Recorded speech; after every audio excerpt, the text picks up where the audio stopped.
Hello everybody, my name is Malina, welcome to Color Art Emotion. Have you ever been on a trip and saw a really nice corner of a city or just a building and you stopped right there and did a sketch? But then you immediately got frustrated because the result didn't come out exactly as you expected. Like the perspective was wrong or the proportions were too different. Well, in this series I will show you how to sketch buildings with good proportions and in good perspective, and we will look at the basics of drawing. So if you are interested in learning exactly this, keep watching. It is for beginners, so I will start from zero. And with this being said, let's move here to the drawing table and jump into it. And if you would ask me what is the one thing that it takes to be good at drawing, I think that one thing is desire.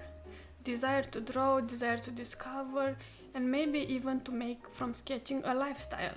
I think talent can definitely get you there faster, but practice and good practice will also get you there for sure. Drawing is very challenging because we have to create the illusion of space.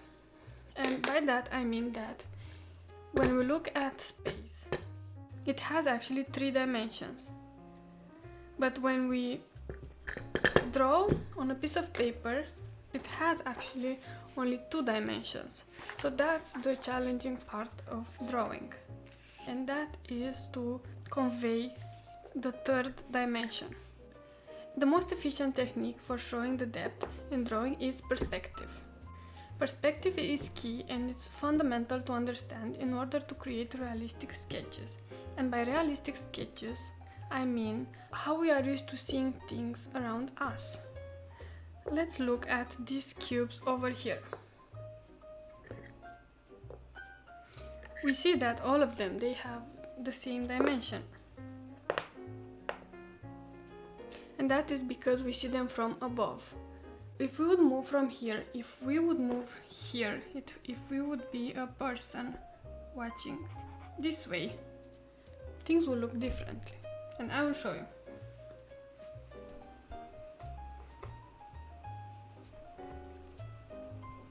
You see how the cubes that are further away seem actually smaller?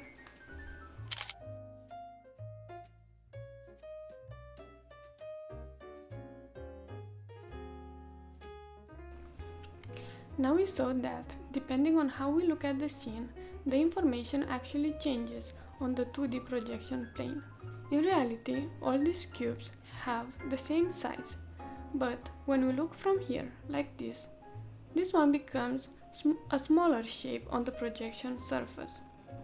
And it happens because this is how our brain works, and this is how depth is communicated to our brain. As the objects are further away from the viewer, they become smaller on the paper. And this is perspective. This is exactly what we do when drawing in perspective. We communicate depth by drawing the further away objects smaller.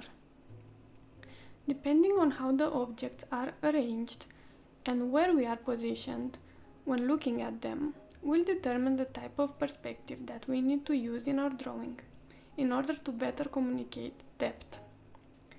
And we have 1-point perspective, 2-point perspective, and 3-point perspective. These names come from the vanishing points. And the idea with the vanishing points is that the smaller the objects become as they are further and further away, they vanish. So we already said that depending on how we look at an object and how the object is placed will determine if we will use 1-point perspective, 2-point perspective, or 3-point perspective. Let's examine that.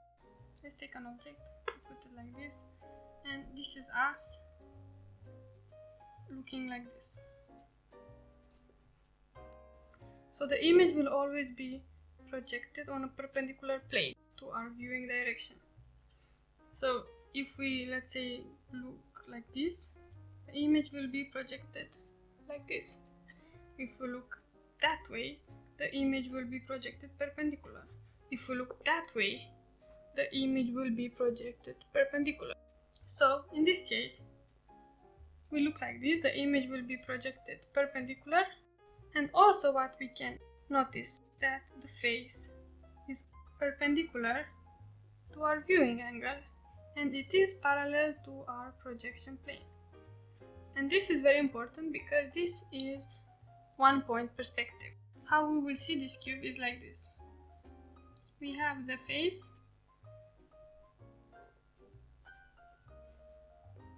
verticals are verticals, horizontals are also horizontal in one point perspective. But then the depth that is just behind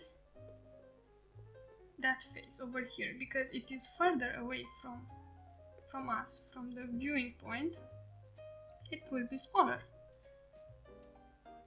So it will be somewhere over here, let's say. And the converging point will be there.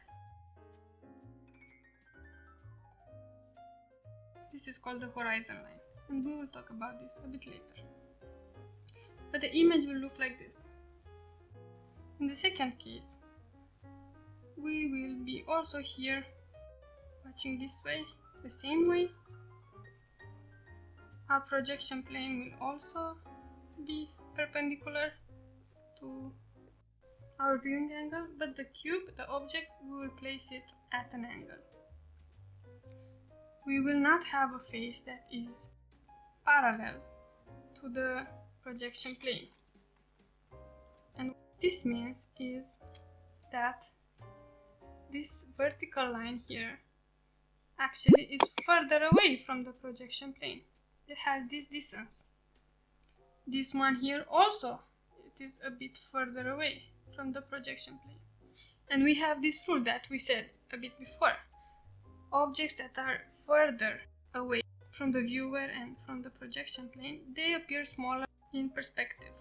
And in this case, these ones will appear smaller and this one will be in real size. And these ones, the horizontals, actually they will converge to a vanishing point.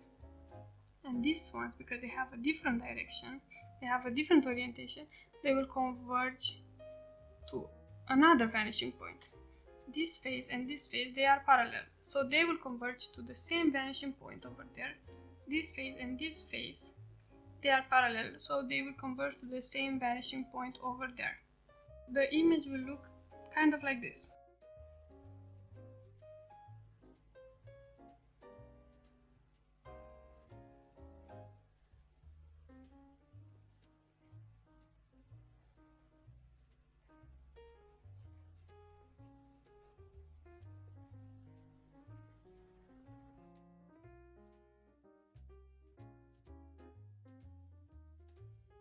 And now we have 3-point perspective. And for that we will start the same. We are here watching this way. The faces of the cube are not oriented parallel to the projection plane that is perpendicular to our view. Until now it is like 2-point perspective. This is 1, this is 2, and here will be 3. But we will add a different element. Let's see that actually we are here, up. We sit here on some nice terrace and we look at the building like this. And we will apply the same rule, the fact that the projection plane is perpendicular to our viewing angle. So the projection plane will actually be like this. It will not be a vertical as in 2-point perspective.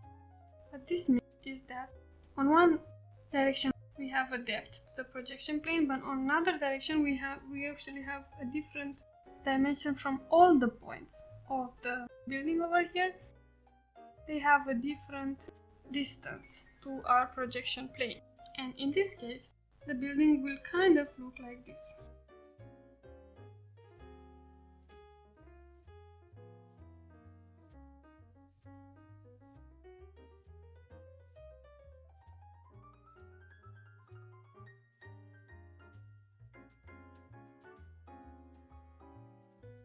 So you see, all of them are very different, but it all depends on how the object is placed and how we are looking at the object. If we are perpendicular to it, if we see it from an angle, or if it sees from an angle but also from a vertical angle. Now, let's play a game and practice a bit observing the perspective.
So, did you guess the perspective? Let me know in a comment below. Also, let me know any other questions you might have related to the subject. I will do my best to cover them in a future video. The first video was only a quick overview of perspective, and in the next video of the series, we will go on a deep dive into each type of perspective. We will explain their composing elements and learn how to construct our drawings. It will be a new step to achieving our purpose of doing beautiful urban sketches with good proportions and good perspective. In parallel with this new series, I will continue to do urban sketching and watercolor painting videos, but I really wanted to also start an introduction to drawing in perspective series because many of you mentioned that you have a few struggles with the subject. If you are new to the channel, be sure to check out these urban sketching videos over here. So, if this sounds interesting to you, don't forget to like this video and subscribe to my channel. I appreciate it so much and it does encourage me a lot. Take care and see you in the next video.